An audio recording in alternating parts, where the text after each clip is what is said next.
তো সেহেরি খাবার খাইতেছি। আর টমেটো সালাদ বানিয়েছি, পেঁয়াজ কাঁচামরিচ দিয়ে, টমেটো দিয়ে আর সরিষার তেল দিয়ে। আর মুরগির পিস নিছি, পা আর মুরগির ডাকনা, দুটা আমার অনেক পছন্দ। শুধু আমার না, সব মেয়ে মানুষই মুরগির পা, ডাকনা, মাথা, কলিজা এগুলি পছন্দ করে।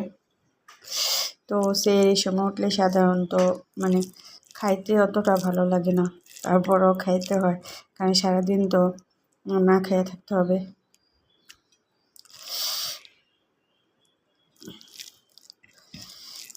খাইতেছি। বিসমিল্লাহির রহমানির রহিম।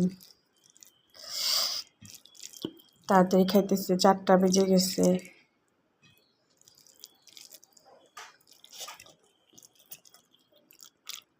সেহরি খাওয়ার পর 1 কাপ চা খাবো। তারপর হচ্ছে 2 রাকাত 4 রাকাত তাহাজ্জুদের নামাজ পড়বো, এটা হচ্ছে রুটিন। তারপর আজান দিবে, সকালে ফজরের নামাজ পড়বো। এভাবেই আমার লাইফ চলতেছে। ভিডিওতে কী বলবো, আর ভিডিওতে কথা তো বলতেই হবে। আল্লাহর রহমতে আলহামদুলিল্লাহ ভালো আছি, আল্লাহ তাআলা অনেক ভালো রাখছে।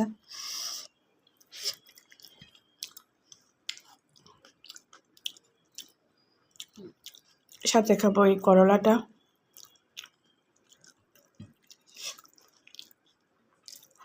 প্রতিদিন একটা কাঁচা করলা খাই।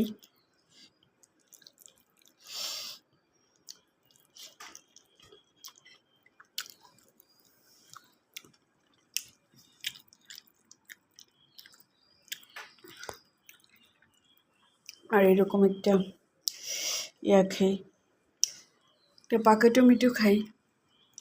এটা একদম গাছ পাকা অরিজিনাল টমেটো, এখানে আর কোনো ফরমালিন টমেটোতে নাই। এটা সরাসরি গাছে, ঢাকা শহরে সরাসরি গাছ থেকে জিনিসপত্র পাওয়া খুব দুষ্কর।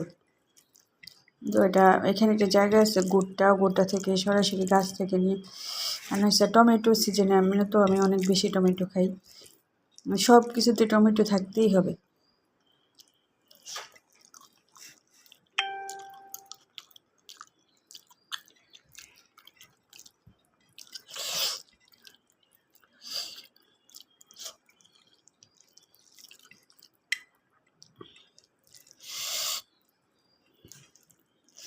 মুরগির পা আমার অনেক পছন্দ। মুরগির হাড্ডি গুড্ডি সব পছন্দ, কিন্তু ভালো সলিড মাংস পছন্দ না।